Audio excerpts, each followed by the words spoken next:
Bonjour, alors aujourd'hui comme promis je vous fais un petit tuto qui permet de revoir les calques de réglage qui sont vraiment importants. C'est une des premières actions à mener lorsqu'on ouvre une photo. Donc tout d'abord vérifier que les fenêtres de base sont bien affichées, à savoir la fenêtre donc des calques qui permet d'avoir ici les calques, la visibilité des calques. La fenêtre des réglages ici, donc qui permet d'avoir ces icônes de réglage que l'on va utiliser dans ce tutoriel.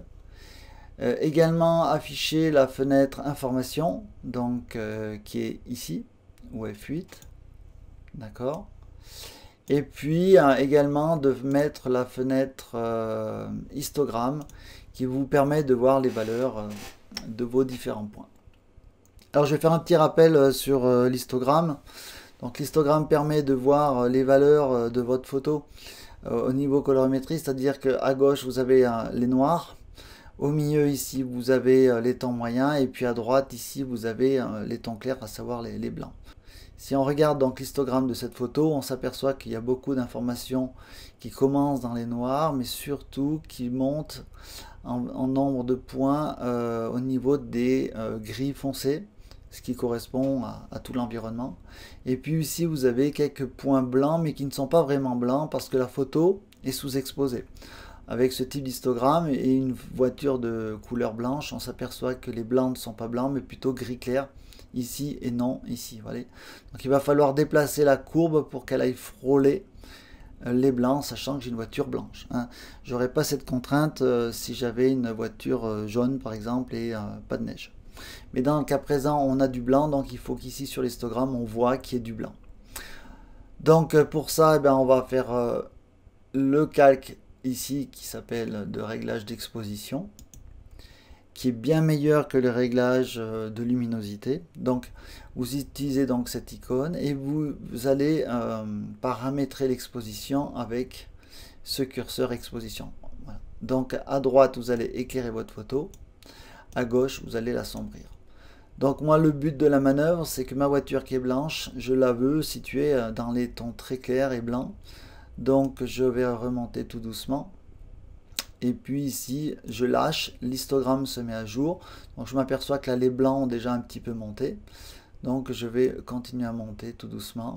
Le but étant de ne pas cramer mes blancs, savoir ne pas les brûler.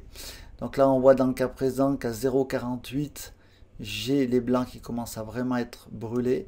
Donc il va falloir descendre à une valeur intermédiaire.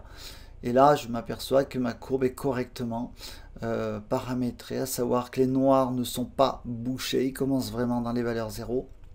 On monte les tons intermédiaires gris foncés, et puis on va jusqu'à des blancs bien gérés. Donc voilà, donc je rappelle également que pour visualiser l'effet d'un calque, il suffit de cliquer sur le petit œil pour désactiver et recliquer pour activer. Donc la photo est correctement exposée. Maintenant on va voir comment l'équilibrer au niveau de la balance des couleurs. On s'aperçoit que si on va sur la fenêtre information et qu'on utilise la main ou le pinceau ou la pipette, en passant la main, le curseur au niveau des blancs, on s'aperçoit que la photo est déséquilibrée sur les bleus. Par exemple, dans le cas présent ici, j'ai une valeur ici dans les bleus qui est à 226 et les autres valeurs étaient inférieures. Donc je vais reprendre un autre blanc et puis là par exemple dans le cas présent, les bleus sont à 222, les verts sont à 196 et les rouges à 182, 190. Ça veut dire que j'ai un déséquilibre sur les bleus. Donc ma photo est plutôt froide. Alors si vous aimez cette tendance de couleur, il n'y a pas de souci. Si vous voulez rééquilibrer donc vos couleurs, il suffit d'aller dans la balance des couleurs, ici. Et donc pour aller contre le bleu, il faut donc rajouter du jaune. Et là donc les couleurs vont devenir plus chaudes. Donc je vais mettre par exemple cette valeur. Ici je vais activer, désactiver le calque. On retrouve des couleurs plus réalistes au niveau de l'herbe par exemple. Vous voyez, les verts ressortent correctement, tout simplement parce que j'ai rajouté du jaune. Alors attention, si les bleus partent du côté des cyans, des fois il faut rajouter un petit peu de rouge. Le rouge lui aussi va également chauffer votre photo. On le voit à l'écran. Donc allez-y avec douceur sur les curseurs. Donc là, la photo de départ était comme ça. On est venu rajouter une exposition et on est venu rajouter une balance des couleurs. Alors après, si vous voulez rajouter de la saturation, à savoir de rendre les couleurs plus chatoyantes, et bien vous allez ici dans Vibrance, ici le calque de Vibrance, qui lui a deux curseurs, la vibrance et la saturation. Alors la vibrance, pour faire simple, c'est une saturation intelligente. Alors je rappelle ce que c'est la saturation et la vibrance. Ce sont des curseurs qui vont rendre vos couleurs plus, comment dire, pétantes. Et au niveau de la saturation, qui vont fluoriser quelque part vos couleurs. À savoir que si vous allez dans les négatifs, que ce soit pour la vibrance ou la saturation, vous allez rendre vos couleurs vers le gris, à savoir une photo plutôt noir et blanc.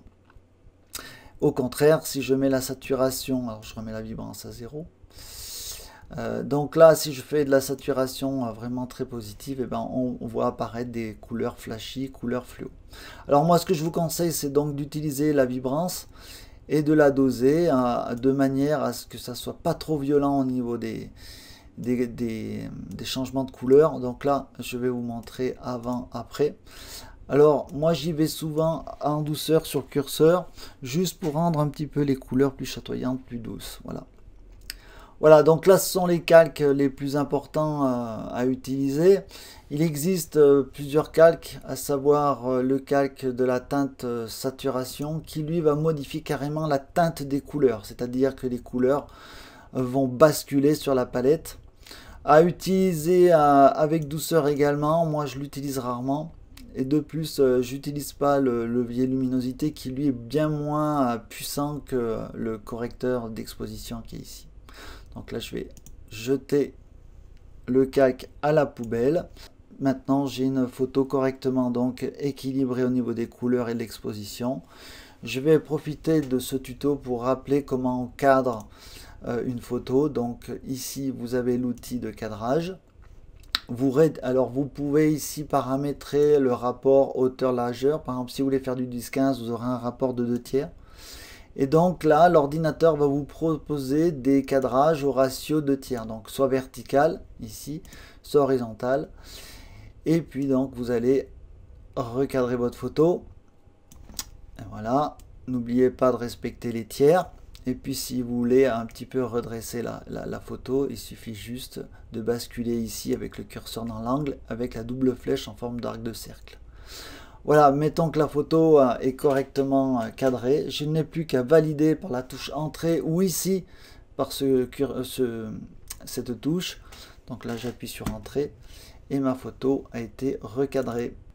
Voilà, je vous souhaite une bonne journée et n'hésitez pas à poser des questions, hein, il n'y a aucun souci pour ça. Ça sera avec plaisir que je répondrai. Je vous souhaite une bonne journée. À bientôt, au revoir.